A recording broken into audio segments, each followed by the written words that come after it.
butiá é uma palmeira da família Arecaceae, gênero Butia, que cresce de 3 a 6 metros, dependendo da espécie. E tem folhas compostas, que tem um formato arqueado, onde os folíolos apontam para cima, né? E as folhas ficam assim, em formato mais arqueado. O tronco, ele é um tronco único, né? Mas que também ele forma esses adensamentos, chamados butiazais. As flores são pequenas e dão em cachos, e a cor das flores vai de amarelo até uma cor de creme. E os frutos são globosos, também dão em cachos, e varia a cor de amarelo até laranja, a um tom mais avermelhado, como esses aqui.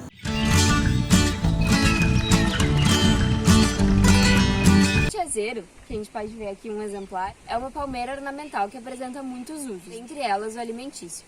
Os seus frutos, que são o butiá, são ricos em vitamina C e carotenoides, e eles podem ser consumidos in natura ou podem ser despolpados, e a polpa pode ser usada no preparo de bolos, doces, geleias, mousse, sorvete, entre outros. Ele tem uma semente que pode ser obtida através da quebra do coquinho. Essa semente ou amêndoa pode ser usada para o preparo de biscoitos ou de tortas e de bombons, e se ela for torrada e moída, ela vai ser um pó que vai se assemelhar muito ao pó de café e pode ser usado para preparar uma bebida semelhante, que é chamado de café de coquito. As folhas são muito usadas para fazer artesanato e para fazer chapéus e bolsas. As flores são muito atrativas de abelhas. E os frutos, além de serem usados para o consumo humano, também servem de alimento para a fauna nativa.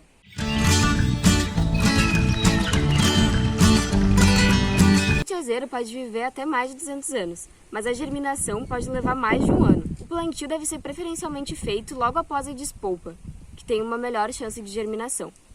E a muda, que é o que eu tenho aqui na mão, ela deve ser transplantada para local definitivo somente após ter folha composta, que são essas aqui. Depois de germinado, o butiá pode levar de 6 a 15 anos para começar a produzir frutos.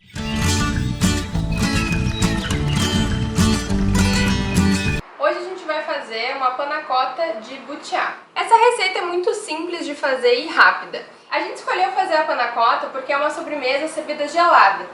E o butiá está na época agora do verão.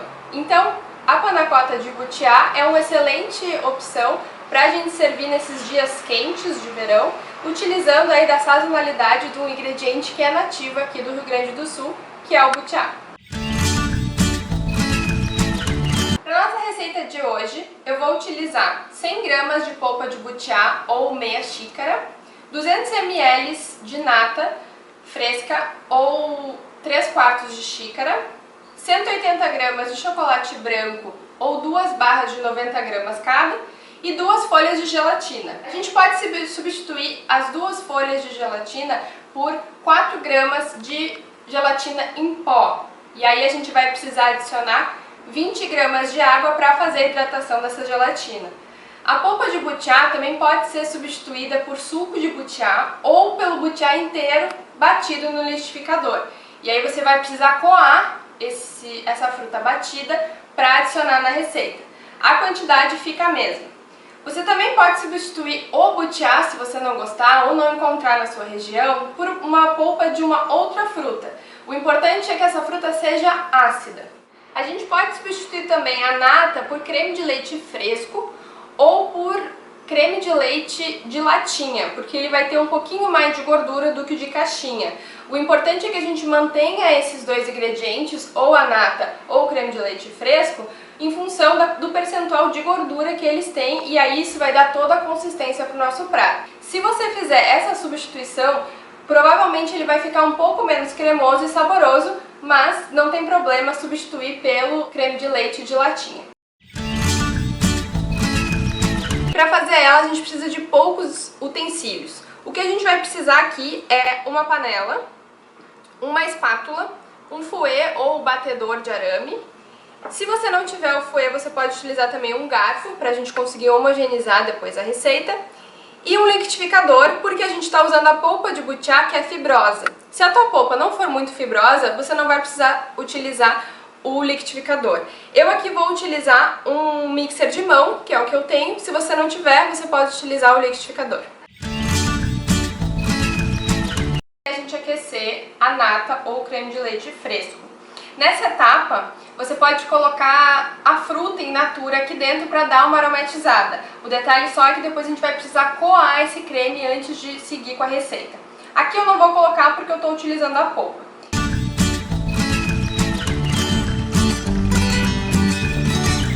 Aqui a gente precisa ferver a nata só até ela começar a fazer bolinhas na lateral da panela.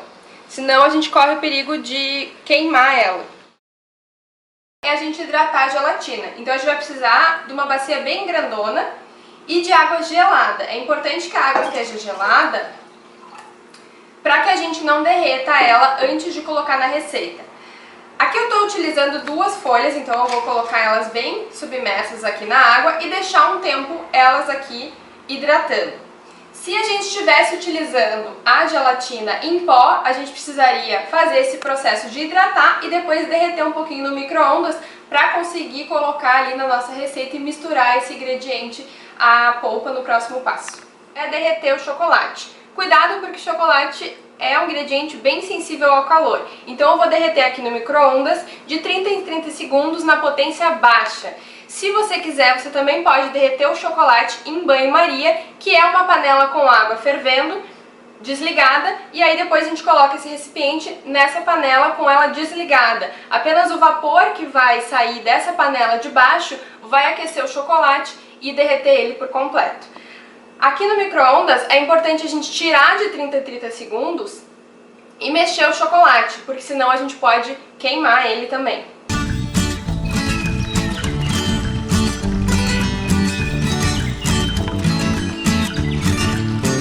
Bater a polpa para dissolver todas as fibras que tem e ficar um molho homogêneo. Então aqui eu vou utilizar o mixer de mão, você pode utilizar o liquidificador.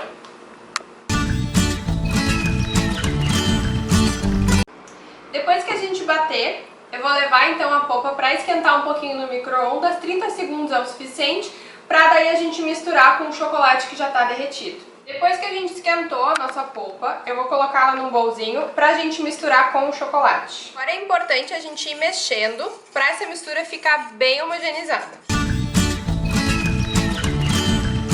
E aí a gente mexe até ficar nessa consistência homogênea.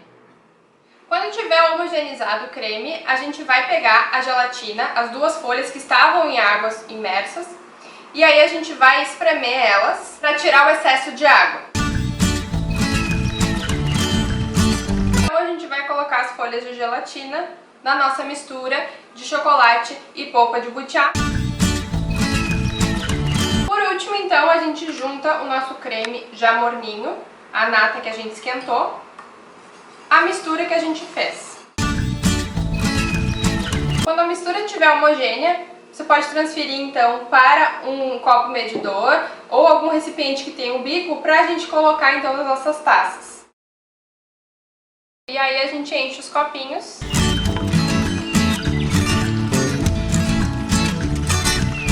A gente vai levar as taças então para meia hora no freezer ou 4 horas na geladeira. O ideal é que a gente faça a sobremesa um dia antes de servir para que ela fique bem geladinha e firme na hora que a gente vai servir ela. Eu vou colocar agora no freezer e depois eu vou baixar para a geladeira. Depois de tirar do freezer ou da geladeira, elas estão prontas para servir.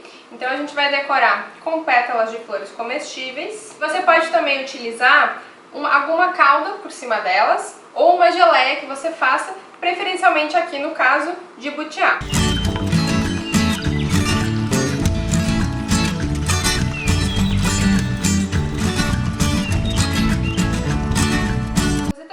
Fazer essa versão da panna cotta no ramequim, que é a versão mais clássica, e aí empratar. Aqui eu já fiz uma outra receita um pouco antes, então a gente vai desenformar ele e eu vou mostrar pra vocês uma técnica para conseguir tirar do ramequim. A gente vai pegar então, tirei do freezer a panna cotta e vou pegar por cima e colocar numa água quente, tá? É importante que essa água tenha fervido e vou enfiar até a metade por 2 segundos. Também passar com uma faquinha lisa nas laterais para ajudar a soltar.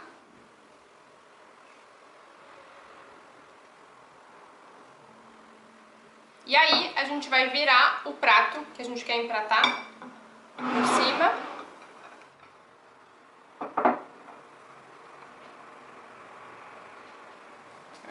E aí a gente decora com as flores comestíveis. Aqui eu estou utilizando o jambu, que é uma florzinha que dá uma dormência na nossa língua. Então eu vou colocar aqui bem pouquinho para equilibrar os sabores. E tá pronta a nossa panna cotta empratada clássica, que é a nossa segunda opção.